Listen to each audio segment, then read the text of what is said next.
अभी बहुत सारे पेरेंट्स लोग का ये कंप्लेन है कि बच्चा सब कुछ सही चल रहा था, ऑटिज्म वाले बच्चे या फिर स्पेशल चाइल्ड जो भी हैं उन बच्चों में सब कुछ सही चल रहा था, बिहेवियरल पैटर्न उनका बिल्कुल सही चल रहा था, एग्रेशन नहीं था, सेंसरी इश्यूज काफ़ी कम हो रहे थे। जो लोग थेरेपी प्रोटोकॉल में हैं या फिर जो ऑनलाइन के थ्रू जुड़े हैं, घर में सब काम कर रहे हैं, तो बच्चा सब कुछ सही जा रहा था।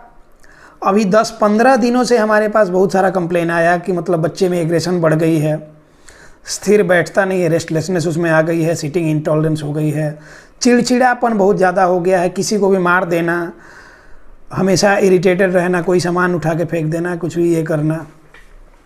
ये जितनी सारी चीज़ें आप लोग कंप्लेन अभी कर रहे हैं या फिर जिन्होंने अभी तक हमसे नहीं बताया है, ऐसा फील कर रहे हैं, ऐसा बच्चे में देख रहे हैं, उनको पता नहीं कहाँ से क्या राय लेनी चाहिए, किन से क्या पूछना चाहिए, या फिर उनको लग रहा है कि बस ऐसे ही ये हो रहा है। तो सबसे पहले आप लोग जान लीजिए कि इसके लिए परेशान नहीं होइए। ये बहुत सारे लोग बोल रहे हैं कि लग रहा है कि बैक हो रहा है, पूरा पिछला जैसे साइन सिम्टम्स थे वैसे ही हो रहा है। तो नहीं, परेशान होने की ज़रूरत नहीं है, ये टेम्पररी है। सबसे पहली बात आप समझ लें कि ये टेम्पररी है, कुछ दिनों का, 2-4 दिन या 1 सप्ताह तक रहेगा, फिर से बच्चा जैसे नॉर्मल चल रहा था नॉर्मल हो जाएगा। अब ये टेम्पररी, ये सिम्टम्स एग्रेवेट जो हुए हैं वो हुए क्यों हैं ये जानना जरूरी है। तो जनरली उत्तर भारत के राज्य या फिर जहाँ भी अभी सडनली पहले जो ये था कि विंटर सीजन था, उसके बाद से हमारा स्प्रिंग सीजन आया, अभी जो सडनली गर्मी जो आई है, अभी 10-15 दिन 20 दिन पहले तक हम लोग ब्लैंकेट ओढ़ रहे थे, रात में ना सही लेकिन सुबह में तो ओढ़ रहे थे 10-15 दिन पहले तक। लेकिन अभी सडन गर्मी इस तरह की बढ़ी हुई है, अभी अजीब टाइप मौसम, ह्यूमिडिटी वाला मौसम हो गया, कभी गर्मी हो जाती है, कभी थोड़ा थोड़ा ठंड हो जाता है, और इसमें सबसे ज़्यादा तबीयत ख़राब हो जाती है। तो इसमें बच्चों की तो बात छोड़ ही दीजिए, एडल्ट लोग अभी सबसे ज़्यादा लोग बीमार पड़ रहे हैं। अभी सीजनल जो बुखार होता है सबको हो रहा है। इसी तरह अब जो नॉर्मल बच्चे जो हैं, जिनमें सब कुछ ये है, कूद फांद कर रहे हैं, सब कुछ नॉर्मल चल रहा है, उनमें कोई प्रॉब्लम नहीं है, उन बच्चों में भी अभी इरिटेशन बढ़ जाती है। तो ये बच्चे तो इनमें तो कुछ ना कुछ प्रॉब्लम है ही। स्पेशल चाइल्ड जो हैं, इम्यूनिटी इनकी थोड़ी वीक होती है, तो इसलिए ये मौसम की चपेट में जल्दी आ जाते हैं। तो इसमें हड़बड़ाने वाली बात है नहीं, परेशान होने वाली बात नहीं। हर बात को आप लोग ऑटिज्म से जोड़ के देखने लगते हैं, ये प्रॉब्लम क्रिएट करता है। आपको लगता है कि अच्छा बच्चे को प्रॉब्लम है, इसी की वजह से वो भी चीज़ें हो रही हैं, तो नहीं, ऐसा नहीं होता। ये सीजनल चीज़ें हैं। अभी हमारे पास पंजाब के लोग हैं, वो लोग मुंबई में रहते हैं, उन्होंने कॉल किया था, उन लोग बता रहे हैं कि पहले सब कुछ बच्चे में सही चल रहा था, अभी अचानक से क्या हुआ कि कुछ दिन से स्कूल से भी कंप्लेंट्स आ रहे हैं, घर में भी अपने भाई को मार रहा है। तो ये टेम्पररी चीज़ें हैं, आप लोग परेशान नहीं होवें। अब इसका कारण ये हो सकता है कि मौसम चेंज हुआ। दूसरा चीज़ कि अगर वो कारण आपके बच्चे में नहीं है, तो ये हो सकता है कि जैसे बच्चों का तबीयत जो ख़राब होता है, तो तबीयत ख़राब होने पे हम लोग सबसे पहला काम ये करते हैं, जैसे ही बच्चे को थोड़ी सी बुखार हुई, टेम्परेचर हाई हुआ, सबसे पहला काम हम लोग ये करते हैं कि बच्चे को बिना जाने समझे एंटीबायोटिक देते हैं। जबकि 1-2 वीडियो में मैंने पहले बताया है कि एंटीबायोटिक बैक्टीरियल जहाँ इन्फेक्शन है उसमें एंटीबायोटिक काम करेगा, वायरल इन्फेक्शन है तो उसमें एंटीवायरल कुछ दिया जाएगा, जहाँ पे फंगल इन्फेक्शन है वहाँ एंटी फंगल कुछ दिया जाएगा। अब फंगल इन्फेक्शन है, एंटीबायोटिक देकर ठीक नहीं कर सकते हैं, तो जिस चीज़ के लिए जो लाइन ऑफ ट्रीटमेंट है वही चलेगा। तो सीजनल फ्लू है, सीजनल ये है, तो हम लोग को भी 5-7 दिन रह जाता है। अभी बीच में तबीयत ख़राब हुई थी मेरी, तो 5-6 दिन तो हम लोग को रह जाता है। तो बच्चे, उनकी इम्यूनिटी फिर भी वीक है, तो हड़बड़ाने की ज़रूरत नहीं। हाँ, बुखार है, डॉक्टर से जाएं, मिले, सलाह लें। मेरी माने तो एलोपैथी में ना जाएं, होम्योपैथी में जाएं, होम्योपैथिक डॉक्टर से मिलें, वो सिम्टोमेटिक ट्रीटमेंट कर सकते हैं। वो आपको उसलिए दवा दे देंगे, ऐसी दवा देंगे कि कम से कम नुकसान तो आपका बच्चे का नहीं हो। फीवर तो धीरे धीरे अपना टाइम पूरा करके वो उतर ही जाना है। हाँ, टेम्परेचर सडन हाई हो रहा है तो वो टेंशन वाली बात है, तो उसके लिए होम्योपैथिक डॉक्टर से आप कंसल्ट कर सकते हैं। होम्योपैथी में हम हमेशा बोलते हैं कि आप होम्योपैथी में जाएं।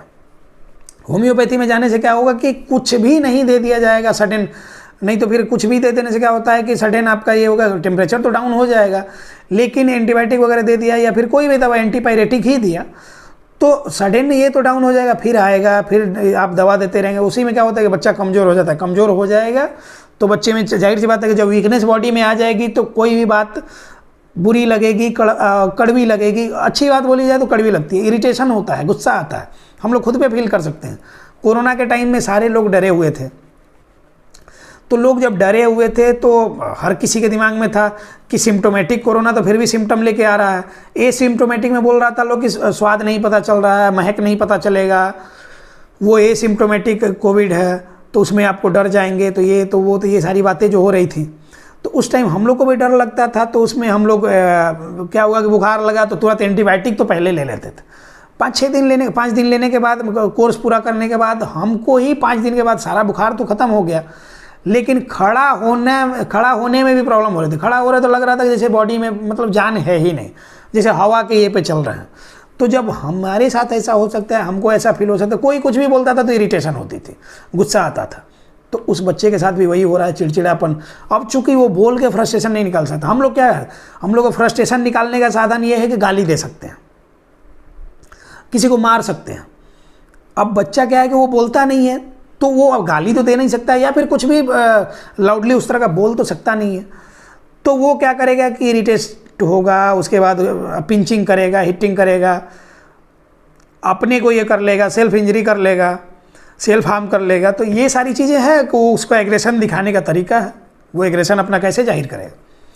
तो इसके लिए परेशान होने की ज़रूरत नहीं है। अभी के टाइम में सबसे पहले ज़रूरी ये है कि बच्चे अगर स्कूल जा रहे हैं, आपके बच्चे तो स्कूल जाते हैं तो स्कूल बस में या फिर स्कूल के वैन वगैरह में ही जाते हैं। वहाँ से जब भी आते हैं बच्चे, तो एक होम्योपैथी का दवाई होता है, अगर धूप वूप लग जाती है तो ग्लोनाइन होता है, 30 में आप दे सकते हैं, 30 या 200 पावर में ले सकते हैं उसको, 200 CH में या 30 CH में। वो आप ग्लोनाइन अगर बच्चे को देते हैं तो धूप का कोई भी असर उसको नहीं होगा, उससे कोई प्रॉब्लम, सर्द गर्म वाली बात नहीं होगी, कोई भी प्रॉब्लम उससे नहीं होगी। दूसरी बात कि बाहर से जब भी बच्चा आए तो थोड़ा रेस्ट कर लेने का, तो पहले तो ठंडे पानी से मुंह धो ले, उसके बाद क्या करें कि ज़रूर आइसिंग ज़रूर कर दें। अभी के टाइम में जनरली ये होता है कि बच्चे जब धूप से आते हैं तो उसके बाद नाक से खून भी निकलने लगता है। तो जैसे ही बाहर से बच्चा आता है, थोड़ा रेस्ट लेने के बाद मुंह पानी से, ठंडे पानी से धोने के बाद क्या करें, थोड़ी देर बाद पोंछ के और आइसिंग करें 2-4-5 मिनट के लिए। आइस का क्यूब लें और उसको पॉलीथीन या फिर तौलिए में डाल के और बच्चे के फेस पे ज़रूर रगड़ दें। उससे क्या होगा, टेम्परेचर मेंटेन कर लेगा, नहीं तो फिर क्या होगा कि प्रॉब्लम होगी और नाक से खून वून भी आना शुरू होता है।